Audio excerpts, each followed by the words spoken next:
Vehicle సంబంధించి నిర్వహించబోతున్నాం. దాంట్లో 2 wheelers, 3 wheelers, 4 wheelers, commercial vehicles, lorries, trucks అన్నీ దాని కిందికి వస్తాయి. దీంట్లో భాగంగా 3వ తారీఖు వరకు ప్రజలకు మేము విజ్ఞప్తి చేస్తున్నది ఏంటంటే, ఈ నంబర్ ప్లేట్స్ గురించి కానీ, రిజిస్ట్రేషన్ కాగితాల గురించి కానీ మీరు ఎక్కడ ఎలాంటి అవకతవకలు లేకుండా రూల్స్ అన్నింటినీ అధిగమించకుండా పాటించాలని కోరుతున్నాము. దాంట్లో భాగంగా మాకు నోటీస్కి వచ్చింది ఏంటంటే, కొంతమంది నంబర్ ప్లేట్ ఉన్నా కానీ దాన్ని ట్యాంపర్ చేస్తున్నారు. లైక్ 8055 ఉంటే దాన్ని బాస్ అని రాసుకుంటున్నారు. అలాగే కొన్ని నంబర్ ప్లేట్ని 9 ఉంటే దాన్ని ఇంకోటి పక్కకు ట్యాంపర్ చేసి 8 అని రాస్తున్నారు. ఇట్లా నంబర్ ప్లేట్ని మాడిఫై చేస్తే చీటింగ్ చేసిన కిందకి వస్తుంది. తర్వాత మీకు పేపర్స్ అన్నీ కూడా డిజిటల్లో పెట్టుకోవచ్చు.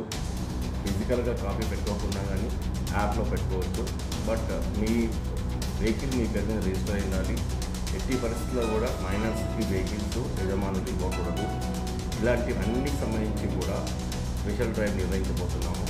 అలాగే కార్స్ సంబంధించి పేపర్స్ అన్ని కరెక్ట్గా ఉండాలి, ఇన్సూరెన్స్ కరెక్ట్గా ఉండాలి. దాని తర్వాత వాటికి ఎక్స్ట్రా ఫిట్టింగ్స్ అనేది ఆర్టీఓ అప్రూవల్ లేకుండా చేయకూడదు, మోడిఫికేషన్స్ చేయకూడదు. అలాగే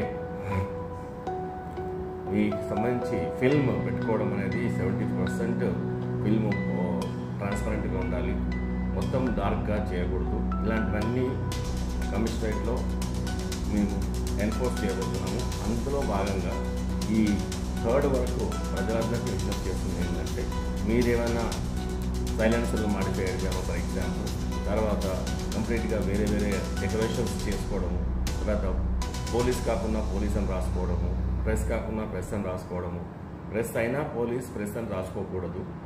ఎవరి బండ్ల మీద ఇట్లాంటివన్నీ లోగోస్ పెట్టుకోకూడదు. సో ఇలాంటివన్నీ చేయకుండా ఉండడానికి మీకు అందరికీ ఈ 3వ తారీఖు వరకు టైం ఇస్తున్నాము. మీరే త్వరగా ముందుగా చూసుకొని మీ యొక్క vehicle as per RTA norms ప్రకారం ఉందా లేదా తెలుసుకొని దాన్ని మీరందరూ ఒకవేళ ఎక్స్ట్రా ఫిట్టింగ్స్ కానీ, సైలెన్సర్లు సౌండ్ ఇచ్చే సౌండ్లే సైలెన్సర్లు కానీ, నంబర్ ప్లేట్ ట్యాంపర్ అయితే కానీ అవన్నీ మీరు రెక్టిఫై చేసుకోగలరని మా యొక్క మనవి. 3వ తారీఖు నుంచి ఎన్ఫోర్స్ చేసేటప్పుడు ఇవన్నీ ఏ తప్పులైనా ఉంటే బండి సీజ్ చేయబడుతుంది.